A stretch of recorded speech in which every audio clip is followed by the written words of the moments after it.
Hey, I'm Matt Apfel. I'm the founder of WeMix.com. My partner in the business is Ludacris, the hip-hop star and movie star. Our company is pretty straightforward. You come, you upload your original songs, beats, riffs, lyrics, you promote yourself. If you get the plays and the spins, we're going to make your records and we're going to put that whole experience on television. That's WeMix. Check it out.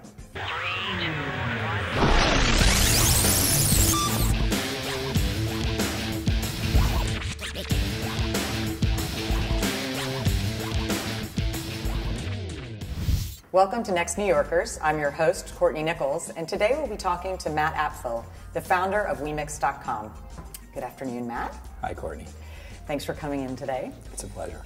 So why don't you tell us something about why you started the business, why you started WeMix.com? The business reason was that I felt that television was no longer the real estate. I felt that television still mattered, but the end game was now sort of looking into properties that were based on the web.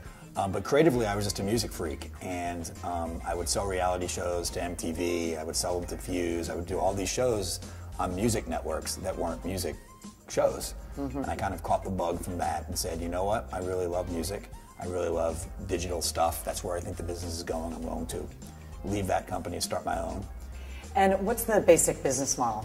We're in the music business, we're in the TV business, and we're in the video business, and what that means is this, it's a place, an online destination that starts on the web. So you come to the site, you upload original songs, original beats, anything that you have that you think is music that people would want to hear. But the real sizzle is if you come to the site and you get enough votes, enough plays, enough promotion, so promotion is in your hands, right. We're going to take the people off of that site, we're going to make records with them, and we're going to make them with people like Ludacris, who's my partner in the business, and other stars. So it's a little bit of what YouTube does.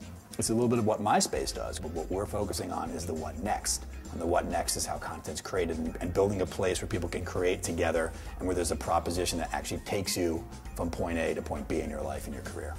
And so how are you actually making money?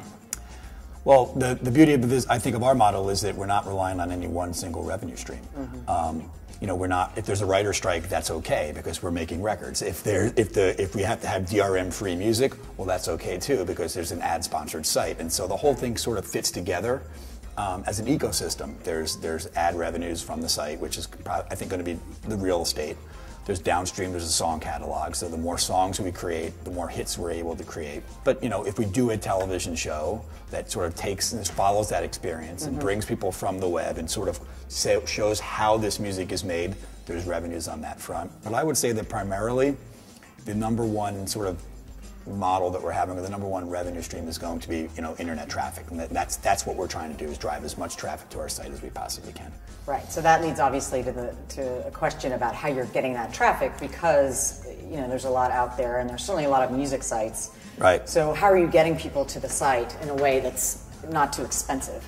I think our secret weapon, or not so secret weapon, is Ludacris, because he's not just a one-of-a-kind talent in terms of credibility in the music space. Right. But also the ability to go on camera and actually shepherd these artists through this experience.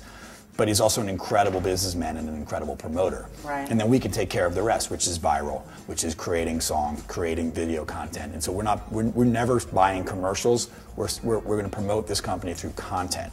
But how scalable is his participation? He's one person, so he can promote it.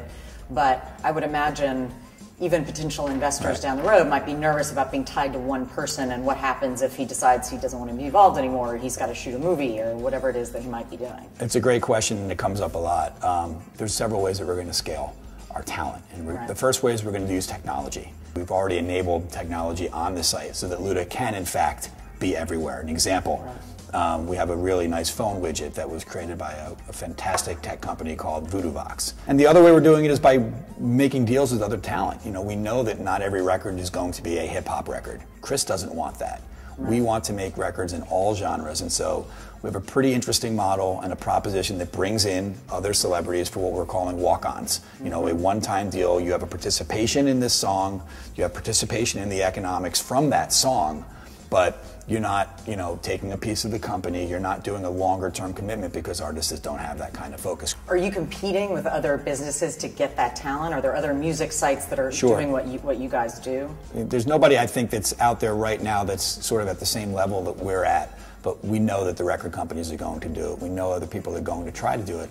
But what we want to do is stay true to our mission. We've looked at the numbers, and we know that with our model, and if we execute on our model and bring in the right people in and out of the company to sort of help us make records and also help sort of spread the word that this is an authentic, real experience as opposed to what experience you might have had in the past from record labels, I think that will make it into a great business. And so the site is live? Are you all in beta, or is it officially launched? And where are you in terms of traffic? I would say that we're before beta. What I'm calling this thing is preview or countdown.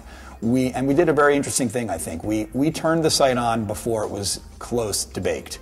And we did it for several reasons, but the primary reason was that we call ourselves the people's label, the people's record label. And if you're really going to stay true to that premise, and that's our thing, we have to stay true to what we're saying. That's how you keep credibility. I wanted to give people a chance to tell us what they wanted to do. So now we've gotten that feedback. Right. And we're pretty much spending the rest of our angel round to make the site sort of answer to what our audience wants. From the VC's standpoint, what is the question you seem to be getting most often now about the model? Or what do they see as the potential pitfall for the business? Well, it's funny, you asked the question that we get most often, and it's how do you scale Luda? How can he be everywhere? The most important thing for us to do is to partner with as many technology companies and as many different technology partners who can help us scale Luda and who can help artists, help facilitate that relationship at the grassroots level between our community members so they can actually do this thing on deck. That's our number one mission. I mean, other than everything else, which is making the site work. And I think once we get that working, our biggest challenge is to make sure we scale and to make sure that we keep making records. Because unless we have the what next, we're just like everybody else. So speaking of what next, if you were going to talk about where the company's going to be 3 years from now, or you're talking to the VCs about what the exit strategy would be, what's your guess? It's hard to say, right? There's so much chaos going on, and we're trying to sort of bring order to the chaos. And I've had conversations with people, from different labels, and I think a more logical partner for us, though, is somebody that has a digital/video presence.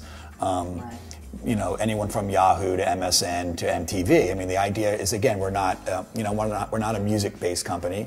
We're not just a web company. We're not a TV company. And so we're looking to do deals or to sort of do a distribution deal with you can guess who that is, but we're looking to partner with those companies because we feel like that's more of a holistic approach. Well, great. Well, good luck to you, and thanks for coming in. We really appreciate it. WeMix.com. Should have worn the t-shirt. Here's what we learned today about WeMix.